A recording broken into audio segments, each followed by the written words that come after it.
So let's get right into it. This is my second part of the video on onychobryposis, or better known as ingrown toenail infection. So a lot of you have been asking me how to avoid having it, and if I do have an ingrown toenail, how to avoid having an ingrown toenail infection. So first things first, I'll get right into it, okay? If you haven't watched the first part of this two-part series, I'm going to link down below the first video on onychobryposis. So anyway, first things first is you have to cut your big toenail straight across. So as you can see in the video that I'm showing you, this is my actual toenail, and I haven't cut it for like a week or 2 weeks because I've been waiting for this video to happen. So it's finally happening. So as you can see that I'm cutting it straight across. I have not been cutting my toenails. I have not been cutting the side of my nails for quite some time, and I'm the only one doing my pedicure for quite a while already. Now here's the thing. A lot of clients or a lot of people would say that, oh, but look at my toenail. It's already square shaped or straight. It's been cut straight across, but I still have an ingrown toenail infection. So what I usually do is I ask the client or I ask the branch to send me a photo of the actual toenail. And lo and behold, this is the usual photo or usual image of that particular toenail. You see, this is not a square cut or square shape at all. This is what I call a trapezoid, meaning that the sides or the perineum has been cut, and you can see that there's already growth on the sides, on the two sides of the toenail, but the top layer of the toe has been cut straight across. That is not a square shape, or that is not cutting the toenail straight across. It should be straight across even on the sides. See? So what do we do if our toenails are trapezoid shape or trapezoid? Usually the technicians who have done this are doing shortcuts and trying to remove the dry skin buildup on the sides.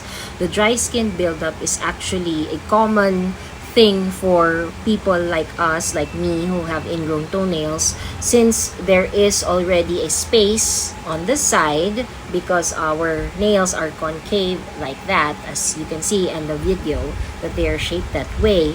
The tendency is it will accumulate some dry skin on the sides. So how do we remove the dry skin on the sides without cutting the side nails or the perineum?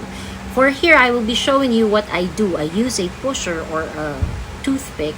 If you don't have a pusher, you can use a toothpick or an orange stick. It's this wooden stick that you could usually buy in Watson's or any grocery store, and you can use it just to remove or scrape on the side nails and remove the dry skin. So what if there is pain, Jean? What if there's pain? And this is the common factor. There's pain and discomfort, especially when all that dry skin buildup is pushing on your flesh, and plus the fact that it has been cut on the side, so therefore the nails on the side are also pushing upward. And since in my previous video the side walls or the lateral nail folds have engulfed that space, ergo the nails that are growing will be pushing into that flesh, that lateral nail fold. So what should we do? What you can do at home is you can soak your feet in very, very warm water. I'm not saying lukewarm. It should be hot enough that you can take it, but not too hot that your skin is going to scald. So do that for like 15 to 20 minutes. You can do that every night. Actually, it's very relaxing. Please do not try to touch an infected toenail or an impacted toenail or whatever you call it, because when you do that, you exacerbate the situation.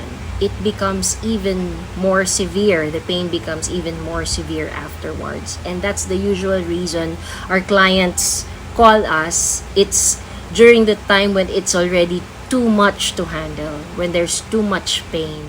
So another question is, what if there's pus? What if there's a wound and it's already bleeding, or probably you've touched it for probably once or twice, and then suddenly, oh my god, it's bleeding. Okay, what should you do?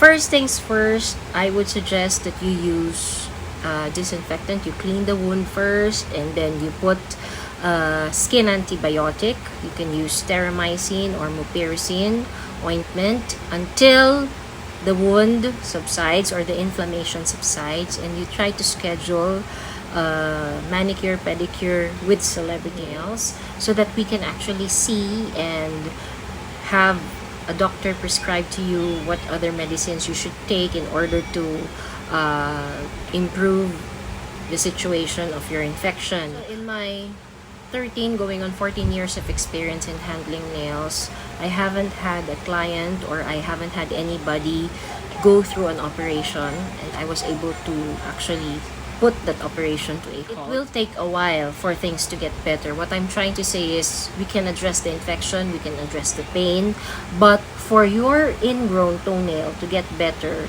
and to grow properly, it will take a while. It will take probably 1 year or months or 2 years. It depends on the growth of your toenail and how you take care of your toenails. Another thing is, now you know how to avoid having an ingrown toenail infection.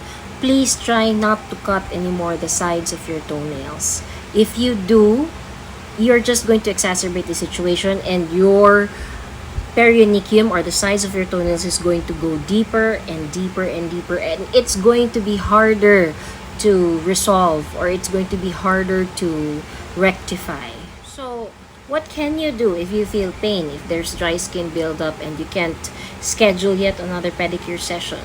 I'll go back to my first solution. It's to soak your feet in very, very warm water, because the warmth of the water is going to somehow make that dry skin soften up, so there's no pressure at all. But of course, you need to schedule a pedicure immediately afterwards, because when the dry skin again becomes hard, then there's going to be pain again. So marami talaga na manicurista ang nagso-shortcut in order to get that dry skin, and unfortunately, because of the lack of education of a lot of us, we don't know that it's the wrong way na pala to cut our nails. And the saddest thing is, yung matagal nang nakagawian, yung nakasanayan, it's really harder to correct. That's why a lot of our clients would tell me, but you know, your technicians don't know how to remove the ingrown. They thought that the ingrown is actually the sides na nakatusok, the nails na nakatusok dun sa lateral nail folds nila, but in fact it's their perionychium. So an ingrown toenail, let me actually define it again. Ang ingrown toenail po is yung sides ng kuko ninyo is paloob ang tubo, kaya ingrown, pa ganon, pa ganyan, pa concave. Sobrang concave niya na parang claw type na siya yung itsura niya. So the way talaga to handle an ingrown toenail infection is to not cut the sides of your toenails, because that is the main culprit on why the ingrown, instead na tama yung tubo niya, kahit na concave siya, dapat tutubo pa rin niya ng dire-diretsong ganon. So what happened is, concave siya, kaso you cut the sides, so si lateral nail fold, in-engulf niya yung gilid ng kuko ninyo. So imbis na tumubo siya, ito si lateral nail folds, tumutusok siya ngayon dun sa flesh ninyo, kaya masakit, kaya may pain, and minsan dahil sa sobrang tusok niya, nagkakasugat and nagkakaroon ng pus. So I hope somehow you understood the importance of not cutting your perionychium if you have ingrown toenails. So thank you again for watching. I hope that I was able to clarify some things and some issues on what an ingrown toenail is and how to avoid having it. And if you do have it, what's the first thing that you can do?